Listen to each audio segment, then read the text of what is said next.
Hi there guys, Sam here. Welcome to another video, and I want to do a little bit of a comparison between the Mk8 Golf R and the Mk7 Golf R.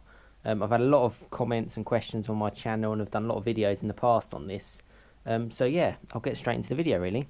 So if you're not familiar with my channel, I do a fair amount of content on VW, the Golf R. I own a Golf R myself, and I have done for about the last 2.5 years. Plenty of content on that. And yeah, with the incoming Mk8 Golf R, I wanted to share what we kind of know so far about kind of the images and kind of compare the two, because I've had a fair amount of a debate with people just around which they prefer. So the first image on screen, as you can see, is actually the Mark 7.5 facelift Golf R, and this one actually has an Akrapovic exhaust on the back as well, which is actually an optional extra around sort of £3,000, but it does set the car off. Essentially that is kind of like as good as a Golf R as you can kind of get from the Mark 7. Looks wise, I think the Golf really did kind of grow on me, and I think what I love most about them, and this is just for me personally, is that it has that kind of subtle effect. You can kind of use it as a daily car. I commute a fair amount each day to work, and I kind of just want to get there and get back without kind of being noticed kind of thing, and the Golf kind of does that. But at the same time, you want to have a bit of fun, you want to have a bit of performance, a bit of speed, something a bit special. I think it kind of ticks that box. Looks wise, particularly in the facelift, they kind of changed the rear a bit. They've made that sort of pulsating lights. They made everything a little bit cleaner. I mean, I love sort of like the back of my kind of Golf R and kind of my Mark 7. We'll kind of go through a little bit of that as well, just from a video of a walk around of it. Mine kind of has Cadiz wheels, and it just kind of works. It's a subtle car, and you kind of have to know your cars to know kind of what you're looking at. You know, I've seen sort of R-line versions of this car and actually generally thought it was a Golf R. The styling just works, and maybe it's because, you know, you're looking like the UK, these cars have been around since 2014, so you've got like 5-6 years of them being on the road. And as cars are on the road, they kind of grow on you and they kind of fix into your mind, and they just look good naturally. It works well with the 4 exhaust. Mine doesn't have Akrapovic, but it looks good. The only kind of chrome on the whole car, particularly when you polish them up, they look fantastic. Just moving on to sort of like the front of the facelift Mark 7.5 Golf R, it has really good lines. You know, the way they changed the lights looks quite nice as well.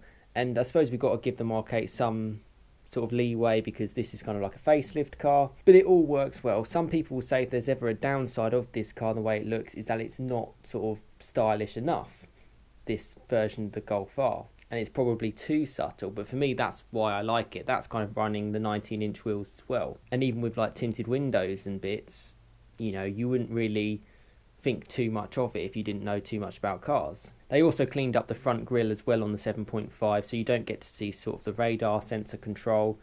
Yeah, it looks great. I love the looks of it. I'm a big fan, as I'm sure you all know, and you know, a lot of people on my channel are as well, a lot of you guys. And I suppose realistically, if you wanted something a little bit more out there on the Mark 7.5, you'd look at sort of like a TCR rather than a Golf R. Moving on from what we know about the Mark 8 and some spy shots I've kind of seen previously, and this is kind of the back end of that. When I actually first saw this, I kind of literally thought, you know, this is really, really cool. It's really, really exciting. I kind of got into the hype of how cool the new Mark 8 Golf R is going to be, you know, how good the last one was. Same kind of thing I've had with the Mark 7 Fiesta ST to the Mark 8 Fiesta ST. You kind of just assumed it was going to be really, really good. And that's what I kind of had my first initial impressions of. The more I've kind of seen a few more of these images and stuff, yeah, it looks probably way too subtle, really. It looks a little bit confused because it seems quite wide at the back, particularly compared to the last one. You know, I think the Mark 7 Golf R, it had better proportions to it. You know, it's a big enough car to kind of hold its own on the road, but it just didn't look like stupidly oversized. This kind of does. The 4 exhausts, yeah, they look good. You know, nothing wrong with that, and the diffuser. But there's not that much else to it. Obviously, these are kind of, you know, the latest images we've seen. You know, we're on 27th of February 2020, so as the months kind of roll on, we'll know more. But yeah, certainly let me know your thoughts in the comments. What car do you kind of prefer? Seeing these images, looking at it, you know, give the Mark 8 a bit of a chance. But yeah, from where I'm looking, it probably looks too subtle for a Golf R. You know, it should have something a little bit more special about it. And the general Mark 8, the back, I'm not so sure on. looking at the front of the car, I think it looks a lot better. You know, you can see the pulsating indicator light there as well. It's got the same sort of grille at the front of the 7.5. You know, it's hiding the adaptive cruise control and sort of the emergency braking assist systems. And there's nothing wrong with the lights either. They look quite clean. And yeah, there's nothing really to dislike too much about it, other than the fact that you could really say that that's just a normal Golf. But then I guess that's always what the Golf R has had. So yeah, again, let me know your kind of thoughts on it. The final kind of part of it is definitely that sort of side-on profile. Obviously, the main difference is, you know, you can't get the Mk8 Golf R or any Mk8 Golf in a 3-door anymore. It has to be in a 5-door, and that kind of pushes more to kind of the family, the sensible kind of car that you have in your garage. And the Mk7 had the advantage that it did have a 3-door. My Golf R is a 3-door, and just from that, the side-on profile, it doesn't exactly scream performance in any way. You know, you can see the drill disc brakes, and obviously the wheels look similar to the Cadiz wheels on there, but there's nothing really shouting about it, particularly in 5-door form. I was certainly a bigger fan of the 3-door Mk7 Golf R than the 5-door Mk7, but at the same time, I just don't think this is kind of cutting it at the moment.